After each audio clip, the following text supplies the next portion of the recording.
Your body is your most sacred temple, yet we unknowingly place offerings on the altar that weaken its foundation. What if the source of vitality you seek is actually the source of a slow decay? The final fruit I will discuss is the one most of us see as the healthiest, and understanding why it can be harmful is the key to true vitality. You cannot afford to miss this. Misguided nourishment. We begin this journey together today with a simple observation. In the world outside, there is much noise, many voices telling you what is right, what is wrong, what to eat, and what to avoid. There are lists, rules, and commands. Eat this for energy, drink this for clarity, avoid that for a long life. It comes from a place of good intention perhaps, but it creates a deep confusion, a mistrust of our own inner knowing. We are taught to look outside for all the answers, to follow the instructions of others, and we forget that the most profound master, the most wise teacher, resides within this very form. The body is always speaking to you. The question is not whether it is communicating, but whether we have cultivated the stillness to listen. This noise about superfoods and miracle fruits can be a great distraction from this inner listening. The topic today may sound like another list, another warning. Stop eating these fruits. But I wish for you to look past the surface of these words. This is not about creating fear or a new set of rigid rules. That is the old way, the way of external control. This is an invitation to understand the nature of things, not just their names, to understand your own nature and how you interact with the world through the foods you consume.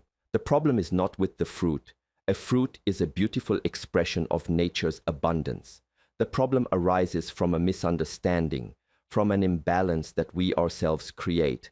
We can take the most perfect, beautiful thing and, through our own lack of awareness, turn it into a poison.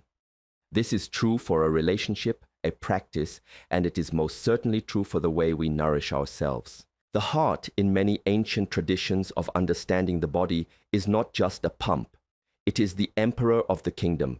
It is the seat of our spirit, our shen. When the emperor is calm and centered, the entire kingdom is in harmony.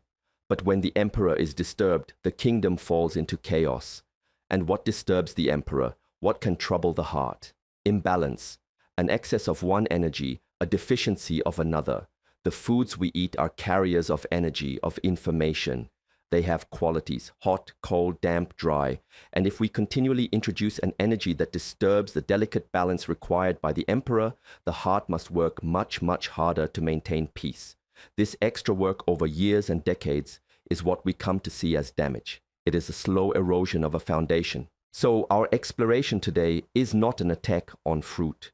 It is an exploration of a concept we could call misguided nourishment. It is the act of consuming something that we believe is good for us, something that everyone tells us is healthy, but which, due to its specific nature and our specific condition, is actually creating a subtle, continuous drag on our system. It is like trying to drive a car with the handbrake partially engaged. You can still move forward, you still burn fuel, but everything is more difficult. There is a constant strain. Our goal is to release this brake, and the first step is to recognize that we are the ones who are pulling on it, often with the very best of intentions. To release it, we must cultivate awareness. That is the only tool we truly need. The only superfood you will ever require is a dose of your own mindful attention. When we are young, the body is like a blazing fire. It can burn through almost anything we give it. The digestive fire is strong, the inherent vitality is high. We can make many mistakes in our nourishment and see very few consequences. But as we move through life, as we enter the season of our senior years, the fire naturally becomes more gentle. It is no longer a bonfire, but a steady, warm hearth. It must be tended with more care, with more wisdom. You would not throw wet, heavy logs onto a gentle hearth. It would only create smoke and smother the flames. You would choose dry, seasoned wood that catches easily and provides clean, consistent warmth. The food we eat must be like this well-chosen wood, and some of the fruits we are told are essential for our health can be for a more delicate system, like those wet, heavy logs. This is not a failure of the body. It is a new stage of life, one that demands a new level of wisdom and respect. This is the mindset I invite you to carry with you as we continue, not a mindset of fear, I must avoid this, but one of curiosity and self-respect. What does my body truly need right now? We will explore the qualities of certain fruits that can be challenging for the body's balance, especially as we age. But the true lesson is not in the list itself. The true lesson is in learning to become your own physician, your own wisest counselor. It is to move from a state of blindly following external rules to a state of inner knowing and responsive care. This is a profound shift. It is the movement from being a servant to the whims of diet culture to becoming a master of your own internal kingdom. The power has always been inside you. Our task today is simply to help you find it again. Cold nature. Let us explore the first quality that can disturb the harmony of our inner kingdom. This is the quality of cold. In our modern language, we think of cold only in terms of temperature from a refrigerator. But in the language of the body's energy, cold is a nature, a quality that some foods possess inherently, regardless of their temperature. This cold energy has a contracting, slowing effect on our bodily processes. It requires our internal fire, our digestive furnace, to work much harder to warm up and process the food. For a system that is already delicate, this can be an immense tax, a great expenditure of precious energy that could be used for healing and vitality. Imagine your digestive system as that gentle, warm hearth we spoke of. Introducing deeply cold-natured foods is like repeatedly pouring cups of cool water onto the embers. It may not put the fire out completely, but it will surely make it sputter and struggle. One of the most common fruits that carries this profound cold nature is the banana. It is beloved, seen as a source of potassium and quick energy. It is soft and easy to eat, which is why many people, especially seniors, are drawn to it. But its intrinsic nature is very cooling and very heavy. It can create a condition that some traditions call dampness in the body, a sense of sluggishness, heaviness, bloating, and even mental fogginess. When the digestive fire is weakened by this coldness, it cannot properly transform fluids. This creates a kind of internal swamp. And who has to manage this? The entire kingdom. The heart, as the emperor, feels this disturbance. The circulation of qi, of life force energy, becomes more difficult, more stagnant.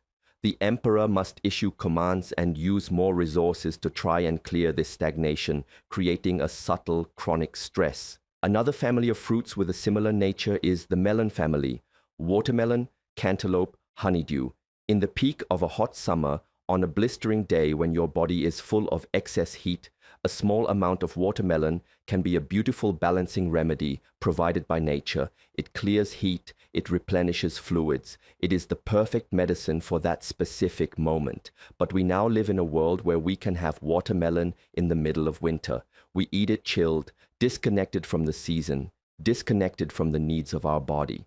For a senior person whose internal fire might be low, to consume a large amount of very cold watermelon, especially in a cool season, is a profound shock to the system. It can extinguish the digestive embers and put a great strain on the kidneys and the heart, which are deeply connected. It is a perfect example of a food that is not inherently bad, but becomes a burden when it is consumed without awareness of time, season, or one's own constitution. This does not mean you can never enjoy these fruits again. It means we must be wise. If you wish to have a little banana, perhaps do not have it first thing in the morning when your digestive fire is just waking up. Do not have it ice cold from the refrigerator. Maybe you could pair it with something warming, like a pinch of cinnamon or ginger, to balance its cold nature. This is the art of mindful eating. It is about understanding the properties of what you are consuming and acting as an alchemist, skillfully balancing the energies you introduce to your body. You are not a victim of the food. You are the intelligent mediator who decides how it will be used. Perhaps instead of a large bowl of cold melon, you have just a few small pieces at room temperature after a larger, warmer meal. The quantity, the timing, the combination, all of these factors are part of this new, aware way of nourishing yourself. The body tells you, it gives you signs. After you eat these fruits, do you feel energized and light, or do you feel a little heavy, bloated, or sleepy? Does your digestion feel sharp, or does it feel slow and stagnant? These are not small, insignificant feelings. These are direct communications from your inner master. They are reports from the kingdom sent to the emperor's throne. We have been taught to ignore them, to take an antacid and move on. But these signals are precious gems of information. They are the guideposts on your path to balance. To listen to them is to honor the wisdom of your own body. So the first invitation is this: become aware of the cold nature in foods. Notice how they make you feel long after the taste has left your tongue.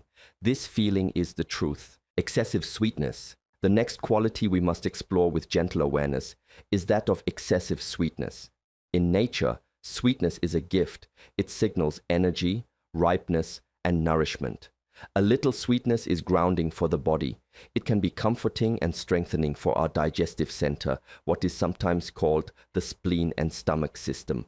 However, in our modern world, we have taken this natural gift and concentrated it to an extreme degree. We have fruits that have been selectively bred over generations to be overwhelmingly sweet, far beyond what our ancestors would have ever encountered. This extreme sweetness, while pleasurable to the tongue, creates another kind of imbalance that can deeply affect the heart over time. It introduces a quality of dampness and phlegm, which are concepts to describe the consequence of the body being overwhelmed and unable to properly process this intense influx of sugar. Think of fruits like very ripe mangoes, or figs, or a large amount of pineapple. These are tropical fruits designed by nature for hot climates where that intense sweet energy can be more easily dispersed. When we eat them in large quantities, especially in a cooler climate or during a less active phase of life, that overwhelming sweetness becomes a burden. The digestive system, our central hearth, struggles to transform it. This untransformed sweetness creates a kind of sticky, lingering turbidity in the body. It is like pouring syrup into a clean running stream. The water becomes thick, cloudy, and slow. This metaphorical syrup in our bodies obstructs the smooth flow of qi and blood. The pathways become clogged. And which organ is responsible for ensuring the smooth flow of blood through every vessel, large and small? The heart. The emperor now has to push the blood through a thicker, more resistant medium. This requires more effort, more force. It creates a strain day after day. And perhaps the most potent and deceptive source of this excessive sweetness comes from dried fruits. Raisins, dates, dried apricots. We are often told these are healthy snacks, a good source of fiber and minerals. And they are. But they are also incredibly concentrated forms of sugar. What was once the gentle sweetness of a single grape becomes the intense sweetness of a tiny raisin.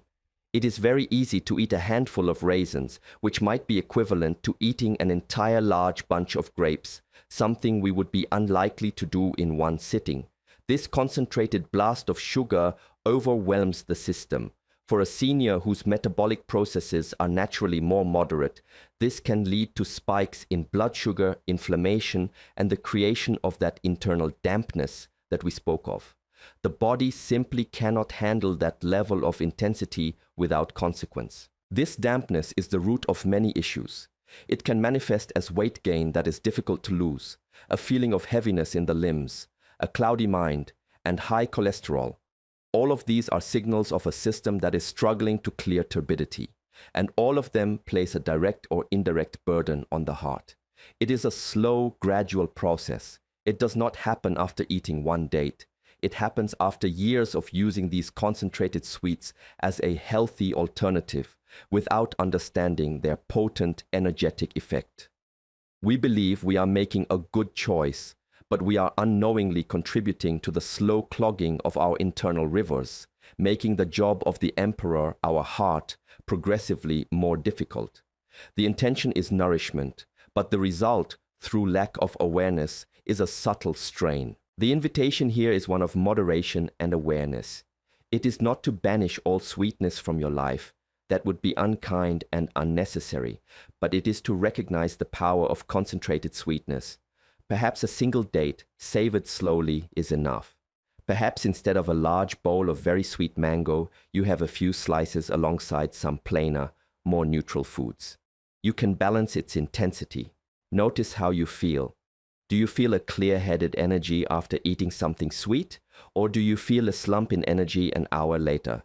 Do you feel light? Or do you feel a little bogged down? The body's feedback is immediate and honest. Learn to appreciate a more subtle level of sweetness. Retrain your palate to enjoy the gentle sweetness of a crisp apple or a handful of fresh berries, rather than the overwhelming intensity of a dried fig. In this moderation, you will find a new kind of freedom and a deep respect for the balance of your internal world. Unseasonal consumption. Now we arrive at a principle that is perhaps one of the most forgotten pieces of wisdom in our modern life. It is the wisdom of living in harmony with the cycles of nature, and this extends deeply to the food we eat. This is the principle of seasonal consumption. Our ancestors had no choice in this matter. They ate what the land provided in that season. An apple in autumn, roots in the winter, tender greens in the spring, and berries in the summer. There was a natural rhythm, a conversation between their bodies and the earth. Their bodies were prepared for and needed the specific energetic qualities of the foods that were available. Winter foods were often heavier, more nourishing, designed to sustain through the cold. Summer foods were lighter, more cooling, designed to clear heat and provide hydration. This is nature's intelligence. Today, we walk into a supermarket and the seasons no longer exist. We can buy strawberries from across the world in the dead of winter. We can have asparagus in the fall. We can have oranges and other citrus fruits, which are energetically cooling and fluid generating, at a time of year when our bodies are naturally trying to consolidate energy and stay warm. This creates a profound dissonance between our internal environment and the external environment. Let us take the example of oranges and other citrus fruits. These are wonderful fruits, full of vitamin C, but their essential nature is cooling. They are designed to be eaten in warmer weather to help the body dissipate heat. When a senior person, who may already tend toward feeling cold, consumes a glass of cold orange juice every single morning through the autumn and winter, what is the effect? It is another instance of pouring cool water on the embers of the digestive fire, day after day. This chills the core, weakens the middle burner, as it is sometimes called, and forces the body to expend precious yang energy just to counteract the cold. This can lead to lowered immunity, making one more susceptible to colds and flus during the winter season. It can contribute to loose stools or poor digestion, and it sends a confusing signal to the entire system. The body feels the cold outside. It wants to bundle up and conserve warmth, yet we are introducing a cooling, dispersing agent from within. This conflict creates a subtle stress. The heart, the emperor of this kingdom in conflict, has to manage the confusion. The circulation may become less efficient as the body tries to preserve core warmth. Over many years, this practice of eating cooling fruits out of season can deplete the body's foundational energy reserves. This is not a complicated rule to follow. It is an invitation to reconnect with the world around you.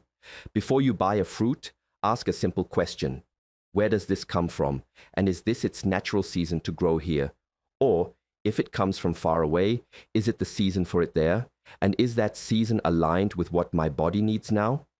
It is far wiser to eat a baked apple with cinnamon in the winter, a fruit from the recent autumn harvest, warm to be gentle on the digestion, than it is to eat a bowl of cold strawberries that have traveled thousands of miles and carry the energy of a summer that your body is not experiencing. The baked apple works in harmony with your body's needs. The cold strawberries work against it. It is a simple choice, but the cumulative effect of making these harmonious choices is profound. This practice brings more than just physical benefits. It reconnects you to a sense of place, a sense of time. It encourages you to eat more locally, to support the farmers in your own region. It makes you appreciate the arrival of each season and the unique gifts it brings. You begin to look forward to the first strawberries of summer, and you savor them because you know their time is fleeting. This adds a layer of mindfulness and gratitude to the act of eating. It transforms it from a thoughtless act of consumption into a meaningful participation in the cycles of life. And anything that brings us into a state of gratitude and presence is, by its very nature, deeply healing for the heart. By eating with the seasons, you are aligning your small personal rhythm with the great cosmic rhythm of the earth. This is a powerful path to harmony. Cultivating awareness. We have discussed the nature of cold, the challenge of excessive sweetness, and the wisdom of eating with the seasons. We could name more fruits. We could talk about the acidity of some citrus for a sensitive stomach, or the heaviness of others. But to continue listing names would be to miss the entire point of our time together. The deepest truth is this: there is no universal bad fruit, and there is no universal good fruit. There is only the fruit, and there is you in this present moment. The entire practice, the entire path to lifelong health and a serene heart comes down to one single powerful skill: cultivating awareness. This is the final insight, the key that unlocks everything else. Without this, any list is useless. With this, any list is unnecessary. This awareness is not a complicated mental exercise. It is a simple embodied practice. It begins before you even eat. It begins when you hold the fruit in your hand. Look at it. Feel its weight, its texture. Give it your full attention for just a moment. This simple act of presence changes your relationship with the food from one of mindless consumption to one of conscious receiving. Then as you eat, do so slowly. This is not about being rigid or strange. It is a profound act of self-respect. Chew your food thoroughly. This is the first stage of digestion, a stage we so often skip. By chewing well, you are helping your digestive fire, making its work easier. You are pre-digesting the food with your own body, sending signals to the stomach about what is coming. You are being kind to your own system. And then comes the most important part of the practice. After you have finished eating, pause. In the moments and in the hours that follow, turn your attention inward, gently, without judgment. Ask yourself, how do I feel? Do I feel lighter or heavier? Do I feel energized, or do I feel a little sleepy and bogged down? Do I feel warm and comfortable, or is there a subtle feeling of coolness in my belly or my hands? Is my mind clear, or is it a little foggy? This is the heart of the practice. Your body is giving you direct, immediate, and perfectly tailored feedback. It is telling you whether that particular food, in that quantity, at that time, was in harmony with your needs. This feedback is more valuable than any book, any expert, any list. It is your own personal truth. If you eat a banana and feel heavy and bloated, that is your truth in that moment. It does not mean bananas are evil. It means that for you, right now, that was not a harmonious choice.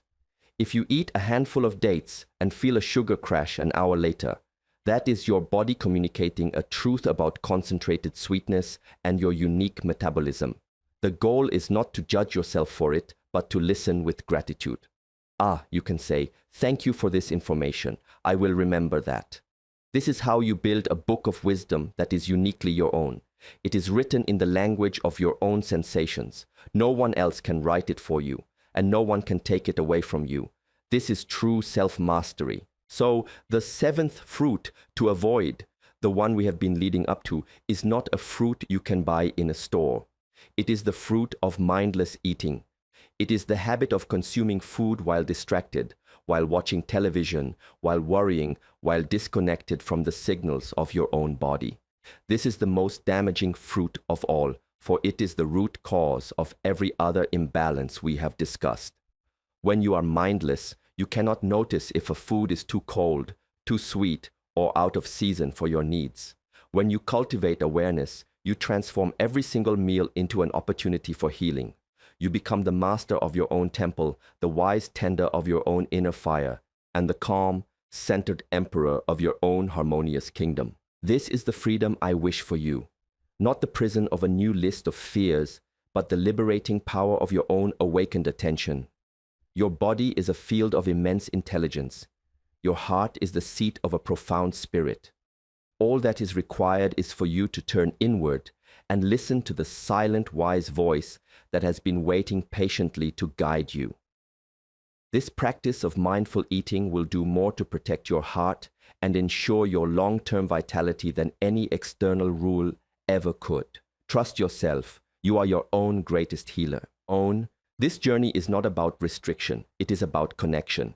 It is about understanding that you are not separate from the food you eat or the world it comes from. By choosing foods that are in harmony with your body and the seasons, You affirm this connection. You nurture not just your physical health, but a sense of peace and rightness that calms the spirit and therefore calms the heart. This is the deepest form of nourishment there is. YouTube comment: this is life-changing.